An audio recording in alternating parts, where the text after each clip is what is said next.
So let's be honest, there's no such thing as a sure thing in the draft. Obviously, people expected LeBron to be good, but I don't think anyone really expected him to be as good as he was. He's probably overachieved, to be honest. But at the same time, there's players like Michael Beasley who were drafted high and expected to become superstars and never even made All-Star teams and were out of the league within 5 or 6 years. Sites like NBA Draft.net and Draft Express often compare players before the draft to NBA players who they think they're similar to. While a lot of the time these comparisons are just kind of lazy, such as comparing Klay Thompson to Bellinelli just for the reason that they can both shoot, and also saying that Porzingis, his comparison is either Bargnani or Pau Gasol, two completely different players, which basically show they had absolutely no idea what type of player Kristaps Porzingis was. There are a lot of ones that, looking back on them, just look absolutely crazy.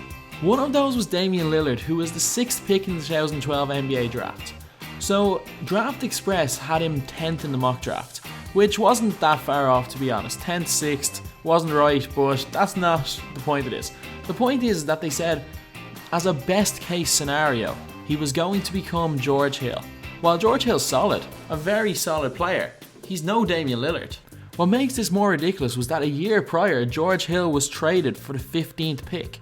So the 15th pick in the 2011 draft, a guy who was traded for him, should be a top 10 pick the next year.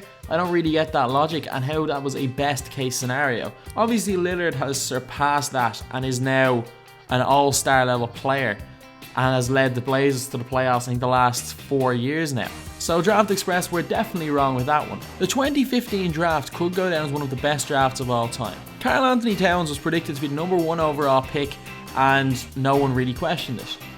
But NBA Draft.net literally compared KarlAnthony Towns to Andrew Bogut. Yes, Andrew Bogut. Barely shoots 50% from the line, Andrew Bogut.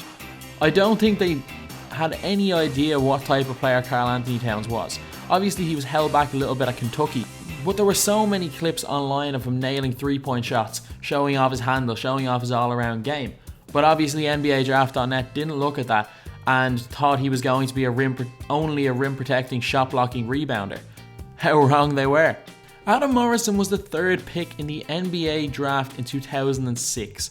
He was one of the best college players that year and ultimately lost out on College Player of the Year to JJ Redick in what was one of the tightest races we've ever seen for College Player of the Year. Adam Morrison was supposed to have been an elite scorer, and Draft Express said that a best case scenario he would be a shorter Dirk Nowitzki. But NBA Draft.net compared Adam Morrison to Larry Bird. Yes, Larry Bird. The 2nd best small forward of all time, Larry Bird. One of the best players ever, Larry Bird. Adam Morrison only averaged over 10 points a game once in his career as far as I know. So that was definitely nowhere close to that prediction. Over the last 3 seasons, Draymond Green has become one of the best defensive players in the NBA, and to be honest, one of the best players in the NBA. While he doesn't score like Russell Westbrook, LeBron or Harden, he is probably the most important piece on one of the best 2 teams in basketball. Draymond Green wasn't predicted to be anything special coming into the NBA though, with NBA Draft.net comparing him to either Luke Harangoni or Jared Dudley. Harangoni was good in college, was good in Notre Dame, but was out of the league in 2013. Jared Dudley's had a solid career as a spot-up shooter, but nothing like Draymond Green. But Draft Express actually take a lot of their predictions down. This was gotten from an archive page. At least NBA Draft.net leave up their wrong predictions, whereas Draft Express try to hide them. But Draft Express said that a worst case scenario, Draymond Green was going to be Mike Harris. I don't know who Mike Harris is, so I can't comment on that. But a best case scenario, they said Ryan Gomes.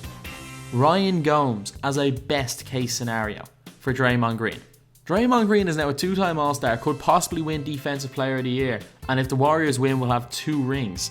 So both of these sites were definitely very, very wrong with Draymond Green. And now the most infamous prediction. DeShawn Stevenson. DeShawn Stevenson was a good player in the NBA. He was a good player. But NBA Draft.net compared DeShawn Stevenson to Michael Jordan, the best player of all time as of right now. DeShawn Stevenson compared to Michael Jordan. While he was a solid player, he was nowhere close to Jordan and was never going to be anywhere close to Jordan. And there's no point even predicting anyone unless they're LeBron James could be comparable to Michael Jordan. So anyway, that's the video. These are just 5 hilariously bad NBA player predictions. If there's any more you can think of, leave it in the comments and I might do a part 2 for this. And as always, thanks for watching. Please like, comment and subscribe.